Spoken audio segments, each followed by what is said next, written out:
Hi hello అందరికీ నమస్తే. ఎలా ఉన్నారు? అందరూ బాగున్నారని అనుకుంటున్నాను. నేను చాలా బాగున్నాను. Welcome back to our channel love and pride and మీరు వింటున్నారు మాయా 2. సో హోప్ అందరికీ కొద్దిగా థ్రిల్ స్టార్ట్ అయిందని అనుకుంటున్నాను. ఇక నుంచి ఎపిసోడ్స్ అన్నీ థ్రిల్లింగ్గా సర్ప్రైజింగ్గా అనిపిస్తాయి అన్నమాట. సో హోప్ అందరూ ఇక నుంచి ఎపిసోడ్స్ చాలా బాగా ఎంజాయ్ చేస్తాం. మ్యాక్స్ ఇంకొక 4-5 ఎపిసోడ్, మేము ఒక 3 నుంచి 4 వరకు వస్తాయేమో ఎపిసోడ్స్. అంతకంటే ఎక్కువ సాగ తీయలేము. సో బోర్ కొట్టేస్తుంది. సాగ తీయాలంటే తీయొచ్చు, 100 ఎపిసోడ్స్ కూడా తీయొచ్చు, అది పెద్ద ప్రాబ్లం కాదు. బట్ ఇది డైలీ సీరియల్ కాదు కదా, వెబ్ సిరీస్ లాంటిది కానీ వెబ్ సిరీస్ కాదు, web story. Okay, anyways, so అందరికీ నచ్చుతుందని అనుకుంటున్నాను. అండ్ కొత్తగా వినేవాళ్ళు ఎవరైనా ఉంటే సబ్స్క్రైబ్ చేసుకొని వినండి. We are very close to 1000 subscriber family. And పాత వాళ్ళు అండ్ కొత్త వాళ్ళు లైక్ చేయండి, షేర్ చేయండి, కమెంట్ చేయండి. బాగా నచ్చింది అబ్బా, సూపర్ ఉందబ్బా అనుకుంటే ఈ ఎపిసోడ్ని హైప్ కూడా చేయండి. వారానికి 3 హైప్స్ చేయొచ్చు. సో ప్లీజ్ ఎపిసోడ్స్ని హైప్ కూడా చేయండి, సో దట్ మన ఎపిసోడ్స్ చాలామందికి రీచ్ అవుతాయి. ఓకే, అండ్ హ్యాపీ, రేపు కనుమ కదా. అంటే నేను సంక్రాంతి రోజు రికార్డ్ చేస్తున్నాను కాబట్టి రేపటికి హ్యాపీ కనుముని హ్యాపీ ఏంటబ్బా, నెక్స్ట్ నెక్స్ట్ డే వర్క్కి పోవాల్సిన వాళ్ళు వర్క్కి వెళ్ళాల్సింది ఉంటుంది. అండ్ ఊరు నుంచి అంటే అమ్మగారి ఇంటికి వచ్చిన వాళ్ళు మళ్ళీ అత్తగారింటికి వెళ్ళిపోవాల్సి ఉంటుంది. ఇది హ్యాపీ ఏంటి అని అనుకుంటున్నారా? ఓకే, అలా అయితే మీ ఇష్టం, ఏదన్నా తీసుకోండి. ఎనీవేస్, ఎప్పుడూ అత్తగారింట్లోనే ఉండే నాలాంటి వాళ్ళకి ఏ ప్రాబ్లము లేదు. అటు హ్యాపీ లేదు, ఇటు అంటే ఆనందము లేదు, దుఃఖము లేదు. న్యూట్రల్ లైఫ్ పోతూనే ఉంటుంది రైలు పట్టాల్లాగా. ఎందుకంటే ఎప్పుడైనా చూడండి, అత్తగారిల్లు అమ్మగారిల్లు ఒకే ఊర్లో ఉండకూడదు, ఉన్నా పక్కన అస్సలు ఉండకూడదబ్బా. జస్ట్ మా అత్తగారి ఇంటికి అంటే మా ఇంటికి మా అమ్మ వాళ్ళ ఇంటికి కరెక్ట్గా 1 కిలోమీటర్, ఒకటే లైన్లో 1 కిలోమీటర్ డిఫరెన్స్ అంతే. పొద్దున గుడికి వెళ్ళేటప్పుడు జస్ట్ అటెండెన్స్ వేసుకొని వచ్చేస్తాను మా మమ్మీ వాళ్ళ ఇంట్లో, అంతే. మళ్ళీ నెక్స్ట్ డే మార్నింగ్ అలా రోజు కలుస్తాం కాబట్టి పండగ అనే స్పెషల్ ఉండదన్నమాట. అందుకే మా అమ్మ కూడా అదే అంటుంది అనమాట, చిచి కూతుర్లు ఎప్పుడు ఒకే ఊర్లో ఉండకూడదే, ఉన్నట్టే ఉండదు మాతో పాటు అని అంటారు. సో ఎనీవేస్, టూ మచ్గా మాట్లాడేశాను. Let's get into the story. Okay, so previous episode, so Geetha బాగా అడమెంట్గా ఉండటం వల్ల, అంటే మొండిగా బిహేవ్ చేయటం వల్ల మంజు అండ్ గీత ఇద్దరు గీత వాళ్ళ ఇంటికి షిఫ్ట్ అయిపోతారు.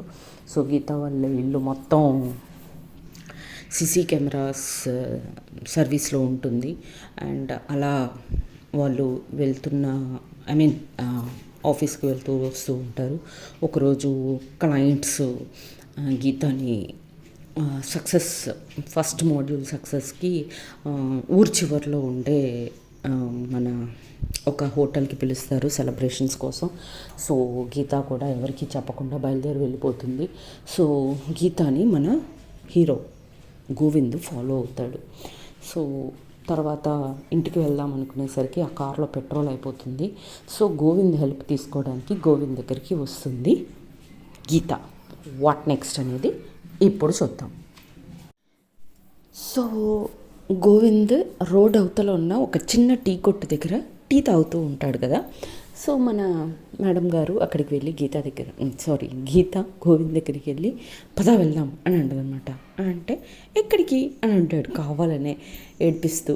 అంటే ఎక్కడికా? ఇంటికి అంటే వచ్చేటప్పుడు చాలా యాటిట్యూడ్ చూపించారు, ఇప్పుడు కనీసం రిక్వెస్ట్గా కూడా అడగట్లేదు, ఇప్పుడు కూడా అదే యాటిట్యూడా అంటే ఇప్పుడు నువ్వు నన్ను తీసుకెళ్తావా లేకపోతే నేను క్యాబ్ బుక్ చేసుకోనా అని మళ్ళీ యాటిట్యూడే చూపిస్తుంది గీత. అంటే ఓహో, చాలా యాటిట్యూడ్ ఉంది మీ దగ్గర, అంటే మాయా మేడం మీ రెస్పాన్సిబిలిటీ నాకు ఇచ్చారు కాబట్టి నేను ఎలా అయినా తీసుకెళ్తాను కాబట్టి ఈ యాటిట్యూడా అని అంటాడు గోవింద్.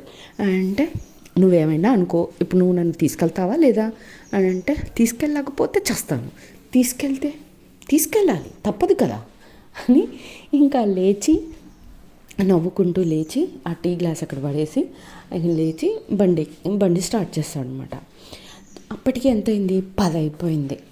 10కి అసలు ఖాళీ రోడ్ అనమాట, అసలు చాలా హైవే అది. ఎప్పుడో కానీ ఒక బండి కనపడదు, అంత నిర్మానుష్యమైన రోడ్డు మీద ఇద్దరు, సిటీకి చాలా దూరంగా అనమాట, దగ్గర దగ్గర 2 గంటల జర్నీ సిటీకి తను వచ్చిన ప్లేస్కి. సో వెళ్ళే దారిలో ఇంత దూరం రావాలా ఒంటరిగా, హోటల్ సరే వాళ్ళు మంచోళ్ళు కాబట్టి సరిపోయింది, అదే ఇంకెవరన్నా అయ్యి ఉంటే మీ పరిస్థితి ఏంటి, ఏ ధైర్యంతో మీరు ఒంటరిగా వచ్చారు వాళ్ళ దగ్గరికి అని క్వశ్చన్స్ మీద క్వశ్చన్స్ వేస్తూ ఉంటాడు గోవింద్. ఇంత క్లియర్గా మనం తమిళ్లో చెప్పుకోలేదు. అదే మాతృభాషకి పరాయి భాషకి ఉండే తేడా. మంచిగా చెప్తున్నా ఎవరు ఎంకరేజ్ చేయరబ్బా. సరే ఓకే. సో అంటే నీకెందుకు, నా గురించి నేను చూసుకుంటాను, నా జాగ్రత్తలు నాకున్నాయి అని అంటదనమాట, మళ్ళీ యాటిట్యూడ్ చూపిస్తూ. చూసారా, ఇక్కడ కూడా మీ ఈగో, మీ యాటిట్యూడ్ తగ్గట్లేదు అని అంటాడు గోవింద్. అనగానే కామ్గా నోరు మూసుకొని బండి తోలు అని అంటదనమాట గీత. అంటే ఓకే మేడం అనుకుంటూ స్లోగా బండి పోనిస్తూ ఉంటాడు. వెనక నుంచి పక్క నుంచి అప్పుడప్పుడు ఒక బండి సప్ అని క్రాస్ అవుతూ ఉంటాయన్నమాట. అయితే సగం దూరం వెళ్ళిన తర్వాత పెద్ద వర్షం స్టార్ట్ అయిపోతుంది సడన్గా. ఎక్కడ ఆగాలో అర్థమే అవ్వదు వాళ్ళకి అసలు. ఎటు చూసినా ఒక చిన్న షాప్ లాంటిది కానీ, ఒక చిన్న ఇల్లు లాంటిది కానీ, కనీసం ఒక గుడిసె కానీ, ఒక పెద్ద చెట్టు కానీ ఏమీ ఉండవన్నమాట. ఇంకా తడుచుకుంటూ అలా వెళ్తూనే ఉంటారు రోడ్డు మీద. అలా కొంత దూరం వచ్చిన తర్వాత ఒక చిన్న టీ కొట్టు కనబడుతుంది. సో ఇమీడియట్గా అక్కడ టీ కొట్టు దగ్గర బండి ఆపితే, ఇక్కడ ఎందుకు ఆపుతున్నావు అంటే, ఇంత పెద్ద వర్షంలో నేను డ్రైవ్ చేయాలంటే నాకు రోడ్డు కనపడాలి, ఓకే, బట్ నాకు ఇప్పుడు రోడ్డు కనపడట్లేదు, అంత పెద్ద వర్షం వస్తుంది, నేను డ్రైవ్ చేయలేను, కాబట్టి నేను ఇక్కడ ఆగుతున్నా అని అంటాడనమాట. గోవింద్ ఇక్కడ యాటిట్యూడ్ చూపిస్తాడు. ఇంకా గీతకి వేరే దారి లేదు వెళ్ళడానికి, బికాస్ బైక్ డ్రైవింగ్ తనకు రాదు, కారు వచ్చు కానీ. సో అందుకని కామ్గా నోరు మూసుకొని పక్కన నించుంటుంది అనమాట. లోపలికి ఆ టీ కొట్లోకి వచ్చేసి, అన్న ఒక 2 టీ అని అంటాడనమాట. అనగానే ఓకే బాయ్ అని చెప్పేసి ఆ అబ్బాయి 2 టీలు రెడీ చేసేసి, అన్న ఇదిగో టీ అని చెప్పి ఇస్తాడనమాట. ఇస్తే దాంట్లో ఒక టీని గీతకు ఆఫర్ చేస్తాడు గోవింద్. చేస్తే ఫస్ట్ బెట్ చేస్తుంది, నాకేం అక్కర్లేదు అని చెప్పి. అనగానే హలో మేడం, వర్షం చూసారా ఎలా పడుతుందో, పైగా తడిచిపోయి ఉన్నారు, ఇప్పుడు ఈ టీ పడలేదనుకోండి ఇక్కడే గడ్డగట్టుకుపోతారు, ఆ తర్వాత నన్ను అనొద్దు చెప్తున్నాను అని అంటాడనమాట గోవింద్. అనగానే ఫస్ట్ బెట్ చేసిన తర్వాత టీ తీసుకొని తాగుతుందనమాట. బికాస్ చలి బాగా ఉంటుంది, చల్లటి వీధురుగాలు వస్తూ ఉంటాయి, వర్షం కంటిన్యూస్గా పడుతూనే ఉంటుంది, ఆల్రెడీ సగం పైన తడిచిపోయి ఉన్నారు. ఇంకా అందుకని ఆ టీ తీసుకొని తాగుతూ ఉంటుంది అనమాట. ఇంకా ఇటువైపు మంజు ఫోన్ల మీద ఫోన్లు కొడుతూ ఉంటుంది గీతకి. అప్పటికే 10:30 అయిపోయింది కాబట్టి ఇంకా రాలేదు ఈ పిల్ల, ఏమైంది అని గీతకు కొడుతూ ఉంటుంది. గోవింద్కి కూడా ఫోన్ ట్రై చేస్తూనే ఉంటుంది. ఇంకా తనకి బాగా కంగారు పెరిగిపోతుంది అనమాట. కంగారు పెరిగిపోయి వెంటనే మాయకు కాల్ చేస్తుంది మంజు. నీకన్నా గీతాది గోవింద్ మొబైల్స్ కలుస్తున్నాయా? అస్సలు కలవట్లేదు, నాకు ఎందుకో బాగా భయం వేస్తుంది, టెన్షన్ అవుతుంది నాకు అని. అందులో ఫీవర్లో ఉంది కదా మంజు, భయం వేస్తుంది, అసలు ఎట్లెట్లనో అవుతుంది నాకు అంటే, నువ్వు టెన్షన్ పడకు, గీత ఇలా వెళ్ళింది చెప్పక పెట్టకుండా, సో తన్ని ఫాలో చేస్తూ గోవింద్ వెళ్ళాడు, డోంట్ వరీ, సేఫ్గానే ఉండుంటారు, వర్షం పడుతుంది కదా ఎక్కడ నాగారేమోలే, వర్షం తగ్గగానే వచ్చేస్తారు అని చెప్పి మాయ ధైర్యం చెప్తూ ఉంటుంది. బట్ మంజుకి ఎందుకో భయం వేస్తూనే ఉంటుంది అనమాట. లేదు నాకు భయం వేస్తుంది మాయ, ప్లీజ్ ఇక్కడికి రాగలవా అని అడుగుతుందనమాట. ష్యూర్ వస్తాను, బామ్మకి చెప్పి ఆ పని వాళ్ళకందరికీ బామ్మను అప్పచెప్పి నేను వెంటనే బయలుదేరి వస్తాను, నువ్వు కంగారు పడకు, నీకు అసలు హెల్త్ బాగాలేదు అని చెప్పి ఫోన్ కట్ చేసేస్తుంది మాయ.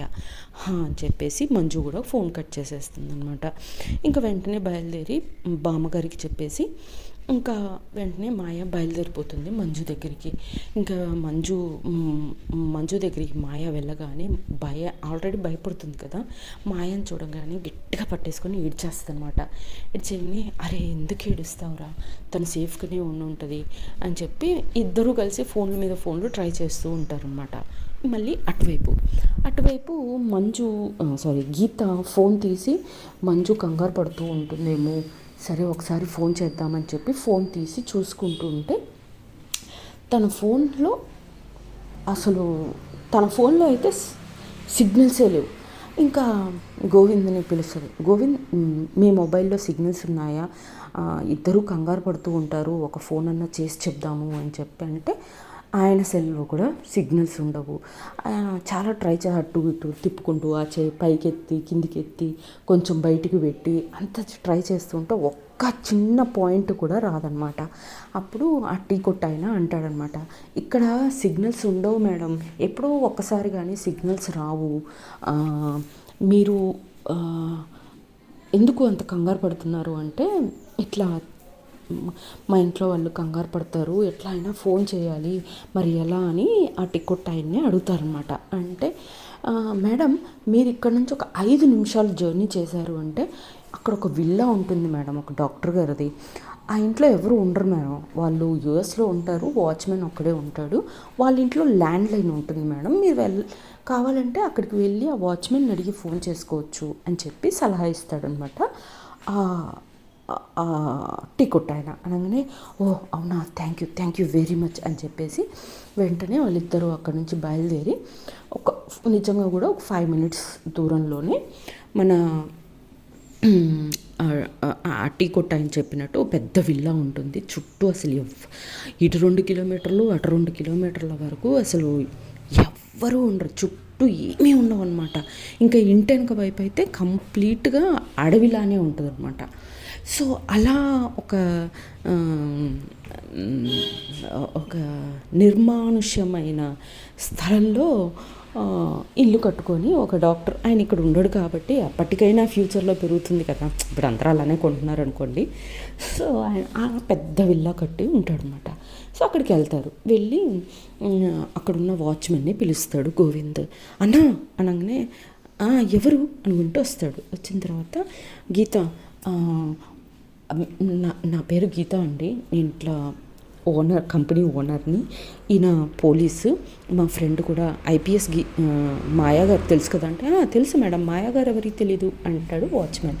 అలానే, తను నా బెస్ట్ ఫ్రెండ్ అండి, తనకి ఫోన్ చేసి మేము ఇక్కడ ఉన్నాము, వర్షంలో ఇరుక్కుపోయాము, కంగారు పడుతూ ఉంటారు, ఇంకా ఇంటికి రాలేదు అని తనకి ఫోన్ చేయాలి, చెప్పాలి దట్ మేము ఇక్కడ ఉన్నాము అని చెప్పి, మీ ఇంట్లో ల్యాండ్లైన్ ఉందంట కదా, యూజ్ చేసుకోవచ్చా అని గీత అడుగుతుందన్నమాట. అంటే కొద్దిసేపు ఆలోచించి watchman, okay madam, no problem, రండి లోపలికి అని చెప్పి వెల్కమ్ చేస్తాడు. ఫోనే అగోండి మేడం, అక్కడ ఉంది ఫోను, చేసుకోండి అని చెప్తాడనమాట. సరే అని చెప్పేసి ఫాస్ట్గా మంజు, అన్ని పేర్లు కన్ఫ్యూజ్ అయిపోతున్నానబ్బా. గీత ఫాస్ట్గా వెళ్ళి ల్యాండ్లైన్ ఓపెన్ చేసి రిసీవర్ చెవులో పెట్టుకొని మంజు మొబైల్ నెంబర్ డయల్ చేస్తుంది అనమాట. చేయగానే మంజు ఫాస్ట్గా గీతానేమో అనుకొని ఎత్తితే అది ఎత్తి చూస్తే స్క్రీన్ మీద వేరే ఏదో కొత్త నెంబర్ కనబడుతుంది అనమాట. అనగానే, ఎవరిదో, నేను గీతా నెంబర్ కోసం ఫోన్ కోసం వెయిట్ చేస్తుంటే ఎవరెవరో ఫోన్ చేస్తారు ఈ టైంకి అని కోప్పడుతూ ఉంటుంది అనమాట. అంటే అప్పుడు మాయ, ఏమో గీతా నెంబర్ పనిచేయట్లేదని ఇంకెక్కడి నుంచన్నా ఫోన్ చేస్తుందేమో, ఎత్తు అనగానే కరెక్ట్ అని వెంటనే ఎత్తి హలో అంటుంది అనమాట మంజు. అనగానే, అమ్మయ్య మంజు, నేను గీతాని అనగానే, ఇంకా మంజుకి కోపం వస్తుంది కదా, మామూలు కోపం. అసలు నీకు బుద్ధి ఉందా, అసలు నువ్వు ఎవరిని అడిగి అలా వెళ్ళిపోయావు, అసలు ఒక్క మాట నాకైనా మాయాకైనా చెప్పాలనిపించలేదా నీకు, గోవింద్ ఉన్నాడు కాబట్టి కొంచెం ధైర్యంగా ఉన్నాము, లేకపోతే మనం ఏమైపోయే వాళ్ళం, అసలు అలా ఎలా ధైర్యం చేసి నువ్వు ఎవరో ముక్కు మొహం తెలియని క్లయింట్స్ కోసం అంత దూరం వెళ్ళిపోతావు అని వరుస పెట్టి తిడుతూనే ఉంటుందన్నమాట. తిడుతూనే ఉంటే, గీత, సారీరా, నిజంగా ఇంత లేట్ అవుతుంది అనుకోలేదు, యాక్చువల్గా సక్సెస్ దీని గురించి రమ్మంటే సరే పిలిచారు కదా, ఒక అరగంట అలా కూర్చొని ఒక అరగంటలో వెంటనే బయలుదేరి వచ్చేద్దాం అనుకున్నాను. బట్ లేట్ అయిపోయింది. సరే ఎలా అయినా వచ్చేద్దాం అనుకునేసరికి కార్లో ఇట్లా పెట్రోల్ అయిపోయింది. మేము వచ్చే దారిలో చాలా పెద్ద రెయిన్, ఇట్లా ఒక విల్లాలో ల్యాండ్లైన్ నుంచి ఇస్తున్నాము అని చెప్పి ఇంకా వివరంగా చెప్పొద్దనమాట. చెప్పంగానే అయినా సరే నువ్వు చేసిన తప్పే అని కోప్పడుతుంది అనమాట మంజు. అంటే సారీ రా, ఒకసారి మాయాకి ఇవ్వవా, తనకు కూడా సారీ చెప్పాలి అంటే మాయా ఇప్పుడు నీ మీద చాలా కోపంగా ఉంది, ఇప్పుడు తను నీతో మాట్లాడడం కూడా కరెక్ట్ కాదు, మాట్లాడదు కూడా అని చెప్పి ఫోన్ పెట్టేస్తుంది అనమాట మంజు. అనగానే ఇంకా అప్పుడు గీతకి అర్థమవుతుంది తను చేసిన ఎంత పెద్ద తప్పు చేసింది అనేది తనకు అప్పుడు అర్థమవుతుంది అనమాట. అర్థమయ్యి ఇంకా చాలా బాధపడుతూ అలా కూర్చుండిపోతుంది. గోవింద్ సరే నేను మాయా మేడంకి ఫోన్ చేసి చెప్తాను, నువ్వు బాధపడకు అని చెప్పి అనగానే సరే అని చెప్పి మాయాకి గోవింద్ కాల్ చేస్తాడు. గోవింద్ కాల్ చేసి చేయగానే గోవింద్ కాల్ మాయా అటెండ్ చేస్తుంది అనమాట. చెప్తాడు, మ్యామ్ ఇలా ఇలా జరిగింది, మీరు నాకు ఇచ్చిన వర్క్ గీత రెస్పాన్సిబిలిటీ కాబట్టి నేను మీకు ఇన్ఫామ్ చేయడం కోసం కాల్ చేశాను మేడం అంటే, ఓకే ఫైన్, బట్ చాలా జాగ్రత్త, కంప్లీట్గా వర్షం తగ్గాకే బయలుదేరండి, మధ్యలో మళ్ళీ ఇంకెక్కడన్నా ఇరుక్కుపోతారు అని చెప్పి సలహా ఇచ్చేస్తే సరే మేడం అని చెప్పేసి ఫోన్ పెట్టేస్తాడనమాట గోవింద్ కూడా. పెట్టేస్తే ఎంతసేపటికి వర్షం తగ్గదు. గంట అయిపోయింది, 2 గంటలు అయిపోయింది. వెళ్దామని బయలుదేరదాం అనుకుంటే అప్పుడు మీరు ఇక్కడే కూర్చోండి మేడం అని చెప్పేసి గోవింద్ ఒక్కడు బయటకు వచ్చేసి వాచ్మెన్ దగ్గర, చూడన్నా ఇంత పెద్ద వర్షంలో ఒక అమ్మాయిని తీసుకొని ఈ అర్ధరాత్రి నేను వెళ్ళలేను, మధ్యలో ఎక్కడైనా ప్రాబ్లం అవుతే ఇద్దరికీ ఇబ్బంది అవుతుంది, సో మేము హాల్లోనే కూర్చొని పడుకుంటాము, ఇక్కడే ఉంటాము, మాకు వేరే రూమ్స్ కూడా ఏమీ వద్దు, ఇక్కడే ఈ సోఫాల మీదనే ఉంటాము, ఈ ఒక్క నైట్ ఇక్కడ ఉండిపోతాము అని రిక్వెస్ట్ చేస్తాడనమాట వాచ్మెన్ దగ్గర మన గోవింద్. అనగానే కొద్దిసేపు మళ్ళీ ఆలోచించి ఓకే సార్, నో ప్రాబ్లం, ఉండండి అంటే థ్యాంక్ యూ భయ్యా, థ్యాంక్ యూ వెరీ మచ్ అని చెప్పేసి ఇంకా గోవింద్ ఆనందంగా లోపలికి వెళ్తూ ఉంటాడనమాట. అప్పుడు గీత బ్లేజర్ మొత్తం తడిచిపోయి ఉంటుంది అనమాట. బ్లేజర్ విప్పి ఆ చైర్ మీద ఆరేసి, వైట్ షర్ట్ కదా, కొంచెం వైట్ షర్ట్ ఎట్లా అయినా ట్రాన్స్పరెంట్గా ఉంటుంది కదా తడిచినప్పుడు, ఆ ట్రాన్స్పరెన్సీలో తన అందాలు కనిపిస్తున్నాయి అనమాట. అంతే ఇంకా మన గోవింద్ మతి ఎగిరిపోయింది. అలా ఉండిపోతాడు తన అందాలు చూసి. అలా ఉండిపోయి ఇంకా రెప్ప కూడా కొట్టకుండా అలా చూస్తూ ఉండిపోతాడనమాట. ఇది గమనించిన గీత, హే గోవింద్ ఏం చూస్తున్నావు అనగానే ఏం లేదు మేడం అని అటువైపు తిరుగుతాడనమాట. గీత ఉన్న వైపు కాకుండా వేరే వైపు చూస్తాడు, అటువైపు తిరుగుతాడు. కానీ తనకే తెలియకుండా తన కళ్ళు అటువైపుగా తిరిగిపోతూ ఉంటాయన్నమాట. అంత అందంగా ఉంటుంది గీత. సో అలా మొత్తానికి ఇంకా కొద్దిసేపటి తర్వాత గీతకి అర్థమైపోతే వీడు నాకు లైన్ వేస్తున్నాడు అని అర్థమైపోయి సీరియస్గా, హే గోవింద్ ఏంటి నాకు లైన్ వేస్తున్నావు కదా, నన్ను లవ్ చేస్తున్నావా అని అడుగుతుంది అనమాట. అంటే అయిపోయి లేదు అలాంటిది ఏం లేదు అని అంటాడు అనమాట. అనగానే బెటర్ చేయబాకు అని చెప్పిన తర్వాత అంటాడు గోవింద్ భయంగా. సరే నాకు చలేస్తుంది, చలిమంటకు కావాల్సిన వస్తువులన్నీ ఇగో ఇక్కడ ఉన్నాయి కదా, మంట పెట్టు అని అంటది అనమాట. అనగానే షూర్ అని చెప్పి అక్కడ మన విల్లాస్లో ఉంటాయి కదా, పెద్ద పెద్ద విల్లాస్లో హాల్లో ఉంటుంది కదా చలిమంట పెట్టుకునేటట్టుగా ఒక స్పేస్. సో ఆ ఫ్లెక్సిబిలిటీ ఆ విల్లాలో ఉందన్నమాట. సో మంట పెడదామని లైటర్ తీస్తాడు. లైటర్ తీయగానే, ఓ నీకు ఈ అలవాటు కూడా ఉందా అంటే, అయ్యయ్యో ఇది నాది కాదండి అని అంటాడు గోవింద. అంటే ఎవరిదో అయితే నీ జాబ్లో ఎందుకు? ఈ కామెడీ అంతా కూడా తమిళ్లో మిస్ అయిందండి. Telugu people you are very lucky. చాలా ఎక్స్టెండెడ్ వర్షన్స్ ఉంటాయి మీకు. ప్లీజ్ సబ్స్క్రైబ్ చేసుకోండి, వినండి, ఎంజాయ్ చేయండి, లైక్ చేయండి, ఓకే, కమెంట్ కూడా చేయండి.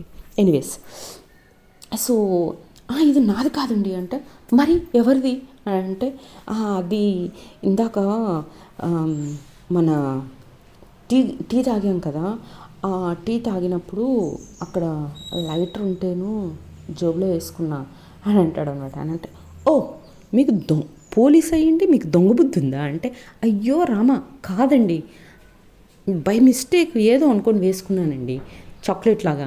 చాక్లెట్ అయినా సరే దొంగే కదా అని అంటుంది అనమాట. అని కొద్దిసేపు అలా ఏడిపిస్తుంది గోవింద్ని. ఇంకా మంట పెట్టిన తర్వాత కొద్దిగా చలి కాచుకుంటూ అలా ఒకరికొకరు రొమాంటిక్గా, ఒకరి కళ్ళల్లో ఒకరు చాలా రొమాంటిక్గా చూసుకుంటూ ఉంటారనమాట. సడన్గా గీతాకి ఏదో సౌండ్ వినిపిస్తుంది, ఏదో అలికిడి వినిపిస్తుంది అనమాట. అనగానే ఎవరక్కడ అని తిరుగుద్ది అనమాట. తిరగగానే గోవింద్ అప్పటిదాకా కూడా మతి లేదు అసలు గోవింద్కి. ఏమైంది అని అంటాడు. ఏమైంది గీత అనగానే ఏదో శబ్దమైంది నాకు గార్డెన్ ఏరియాలో అనగానే, అవునా నాకేం వినపడలేదే అంటాడు గోవింద్. లేదు నేను విన్నాను అని అంటదనమాట. అనగానే సరే నువ్వు ఇక్కడే ఉండు, నేను వెళ్ళి చూసొస్తాను అని చెప్పి గోవింద్ జోబులో ఉండే గన్ను, పోలీసు వాళ్ళకు ఉంటుంది కదా గన్ ఎప్పుడు, సో ఆ గన్ను తీసుకొని నువ్వు ఇక్కడే ఉంటు, ఇప్పుడే వస్తాను అని చెప్పి, ఏదేమైనా నువ్వు బయటికి రాకు అని చెప్పేసి వెంటనే బయటికి వెళ్ళి మొత్తం గార్డెన్ ఏరియా మొత్తం చీకటిగా ఉంటుంది, ఎదురు చూసినా ఏమీ కనపడదు అనమాట. సరేలే అని చెప్పేసి అక్కడున్న వాచ్మెన్ని, నీకేమైనా శబ్దం వినిపించిందా ఇక్కడ అంటే, లేదు సార్ అని అంటాడనమాట వాచ్మెన్. అనగానే సరే అయితే అని లోపలికి వస్తాడు. ఏం లేదు గీత, ఎవ్రీథింగ్ ఈజ్ ఫైన్, నాకైతే ఏం వినపడలేదు అంటే, సర్లే అని అంటది గీత. అని సరే ఏదైతే అదైంది, నువ్వైతే కొద్దిసేపు పడుకో, పొద్దున్నుంచి బాగా అలసిపోయి ఉంటావు కదా అని అంటాడు గోవింద్. అనగానే సరే అని చెప్పేసి అక్కడున్న సోఫా మీద అలా తల నడుము వాలుస్తుంది అనమాట.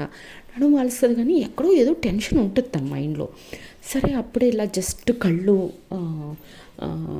మూత పడే టైంకి మళ్ళీ ఏదో శబ్దం వినిపిస్తుంది తనకి. ఏంటా అని టక్కున లేసి కూర్చొని అలా కిటికీ వైపు చూస్తే ఎవరో ఒక అమ్మాయి లాగా కనపడుతుంది అనమాట. అంటే అక్కడ ఎవరో అమ్మాయి ఉన్నారు అని అంటుంది గీత. అనగానే అమ్మాయా అని చెప్పి వెంటనే గోవింద్ కూడా తిరుగుతాడు, బట్ అక్కడ ఎవరు ఉండరు. ఏంటి గీత నువ్వేదో ఆలోచిస్తున్నావు, నువ్వు ఏ టెన్షన్ లేకుండా ప్రశాంతంగా పడుకో, బట్ స్టిల్ నీ తృప్తి కోసం మళ్ళీ ఒకసారి వెళ్ళి చూసేస్తానని చెప్పి మళ్ళీ వెళ్తాడు గోవింద్, బట్ అక్కడ ఎవరూ ఉండరు. ఎవ్వరూ లేరు గీత, నువ్వు హ్యాపీగా పడుకో, నేను నీ కాపలా కాస్తాను కదా అని చెప్పి అనగానే సరే అని గీత ఆ టెన్షన్లో అలా ఆలోచిస్తూ ఒక టైంలో నిద్రపోతుందనమాట. ఇంకా గోవింద్ కూడా పక్కనే గీత పక్కనే కూర్చొని గీత అని అలా చూసుకుంటూ ఆయనకి తెలియకుండా తెల్లవారుజామున మనకి నిద్ర పట్టేస్తుంది, ఎంత పెద్ద తోపులమైనా సరే. సో ఆ టైంలో గోవింద్ కన్ను అంటుకుంటుంది అనమాట. అలా అంటుకుంటుందో లేదో గీత ఏదో తనకు ఒక బ్యాడ్ డ్రీమ్ వచ్చినట్టు టక్కున లేసి కూర్చుంటుంది మన గీత. ఆ అలసడికి గోవింద్ కూడా ఏమైంది గీత అని లేస్తాడనమాట. ఏం లేదు సారీ బ్యాడ్ డ్రీమ్ అని అంటుంది అనమాట. అన్న తర్వాత ఓ అలాగా, okay anyways good morning, sorry. So లేచాక సరే గుడ్ మార్నింగ్ అని చెప్పి గుడ్ మార్నింగ్ చెప్తారనమాట. చెప్పిన తర్వాత ఇంకా ఇద్దరు కొంచెం ఫ్రెష్ అయ్యి ఇంకా బయలుదేరదాము అని చెప్పి మంజు అండ్ మాయ చాలా భయపడుతూ ఉండుంటారు. ఎర్లీ మార్నింగే లేచేస్తారు కాబట్టి ఇంక బయలుదేరిపోదాము, వర్షం కూడా తగ్గిపోయింది, వాళ్ళు లేచేసరికి మనం వెళ్ళిపోవచ్చు అని చెప్పి అనుకుంటారనమాట. సరే అని చెప్పి బయటకు వస్తారు. బయటకు వచ్చి వాచ్మెన్ని లేపి వాచ్మెన్కి కూడా చెప్తారు ఇంకా మేము బయలుదేరుతున్నాము అంటే, ఓకే సార్ అని అంటాడు వాచ్మెన్. సరే అని పార్కింగ్ ఏరియా దగ్గరికి బైక్ పార్క్ చేసిన దగ్గరికి వెళ్ళి ఆ కిటికీ దగ్గరనే పార్క్ చేస్తారు. అక్కడికి వెళ్ళి అక్కడ చూస్తే అక్కడ ఒక కొన్ని పాదాలు మట్టి, వర్షం పడ్డది కదా, మట్టితో నిండిన పాదాల ముద్రలు అండ్ ఒక జంతువుకు సంబంధించిన పాదాల ముద్రలు అక్కడ కనపడతాయి అన్నమాట.